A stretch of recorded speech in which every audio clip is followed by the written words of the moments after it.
The camera opens on a peaceful countryside morning, the golden sun glows over rolling fields, and a quiet woman in worn jeans and a faded hoodie loads fresh vegetables into the back of her old pickup truck. Her young son, Ethan, giggles as he chases a puppy through the tall grass. Everything about the scene whispers peace, but the voiceover cuts through softly. Sometimes the quiet ones carry the loudest storms inside them, and sometimes, bullies learn that lesson the hardest way. The woman closes the truck door, her eyes distant, thoughtful. She's not just a farm mom, her hands are rough from work, but her stance says she's seen more than most. Today, she's taking Ethan to the park, just another sunny day, or so she thinks. But what happens there will remind everyone that strength doesn't always shout, sometimes, it simply stands its ground. Sarah Miller wasn't someone who drew attention. She lived on the outskirts of town, working her late husband's farm after his passing 3 years ago. Life had made her tough, but in quiet ways. She woke before dawn, tended the animals, fixed fences, and packed school lunches, all without complaint. To the neighbors, she was just that farm widow, polite, quiet, and always wearing that calm half-smile that made people underestimate her. Her son, Ethan, was her world. A shy, gentle boy of 8, he loved drawing tractors and building forts in the hayloft. Sarah tried her best to give him a normal childhood, but she worried about him being too soft-hearted. The world, she knew, wasn't always kind. Especially to gentle souls. One Saturday afternoon, she took Ethan to a nearby park, the kind with slides, swings, and a big open field where laughter echoed. Sarah sat on a bench with a thermos of coffee, watching her son play. For a moment, she allowed herself to breathe. That's when they arrived. A group of teenagers, older, louder, full of restless arrogance. They strutted in with bikes, blasting music, shouting across the park.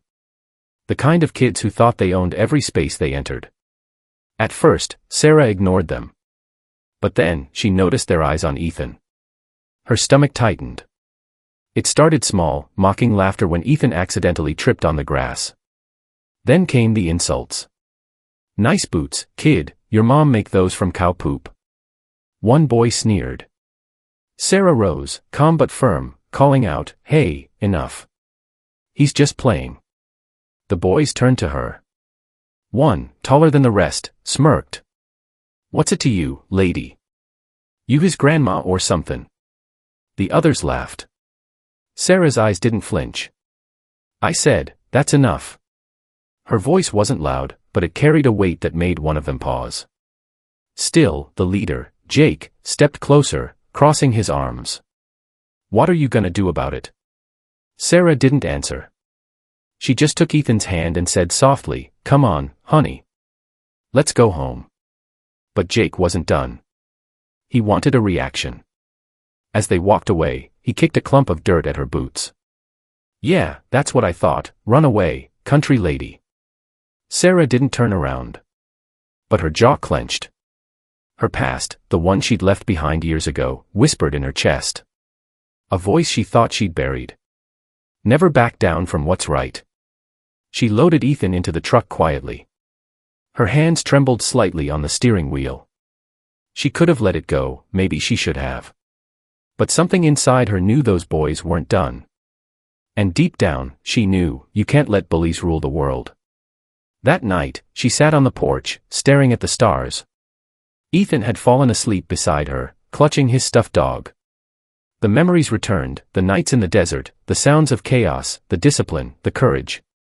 Sarah Miller, former U.S. Marine sergeant, had sworn she'd never use that part of herself again.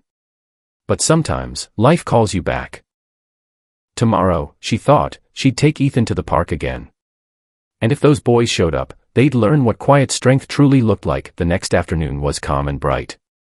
Sarah braided her hair back, wore her old denim jacket, and packed a picnic basket. To anyone watching, she looked like any other mom. But today, there was a quiet fire in her eyes, the kind you don't see until it's too late. When she and Ethan arrived, the same boys were there, louder than ever, showing off on their bikes, harassing smaller kids. Sarah watched, her patience thin but her purpose clear. She set the picnic blanket down near the sandbox, helping Ethan unpack his toy trucks. Sure enough, Jake noticed her. "Well, look who's back," he snickered. Guess you didn't learn your place. His friends laughed. Sarah stood, brushing the dust from her jeans, and walked toward them. Her steps were slow, steady, deliberate. Every eye in the park began to turn toward her. Jake smirked. "What, you gonna cry again?" Sarah stopped 2 feet away, looking him dead in the eyes. "I don't cry over boys who act like bullies because they're scared of who they really are." Her voice was calm, but her tone cut deep. The laughter faded slightly. Jake tried to brush it off. "You don't scare me, lady." Sarah leaned closer, her eyes locked on his. "I don't need to scare you. I need to teach you." And then, before he could react, one of his friends tried to shove her shoulder, a playful push, testing boundaries. But Sarah's reflexes kicked in. In one fluid motion, she sidestepped, caught his wrist, and used a simple defensive move that flipped him harmlessly but firmly onto the grass. Gasps echoed. The boy wasn't hurt, just stunned. Jake's eyes widened. What was that?" Sarah straightened, her tone steady. "That's called respect, the kind you learn when you stop thinking you're invincible." The other parents were watching now. Some even started clapping quietly. Sarah knelt beside the fallen boy and helped him up.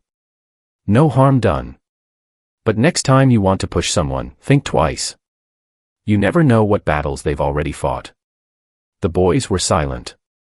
Even Jake, his face pale with realization. He mumbled something and walked away, motioning for his friends to follow. The park fell quiet again. Sarah turned, walking back to Ethan, who looked up with wide, admiring eyes. "Mom," he whispered, "you were like a superhero." Sarah smiled softly. "No, honey. I just stood up for what's right. You don't need to fight to win. You just need to stand tall." As they packed up to leave, one of the parents approached her. "That was incredible. Where did you learn that?" Sarah smiled faintly, gazing at the horizon. "Let's just say, the Marines taught me to protect what matters." The final shot lingers on her face, calm, confident, unshaken. The voiceover returns. Never mistake kindness for weakness. The quietest hearts often carry the loudest courage. And when life calls for it, even the softest soul can become a storm. Fade out with inspiring music. If you've ever been underestimated, if you've ever been bullied for being too quiet, too kind, or too different, remember this: silence doesn't mean weakness. It means strength under control. Backhand index pointing right. Subscribe now for more inspiring real-life stories that remind you, no one should ever mistake your peace for powerlessness. Flexed biceps.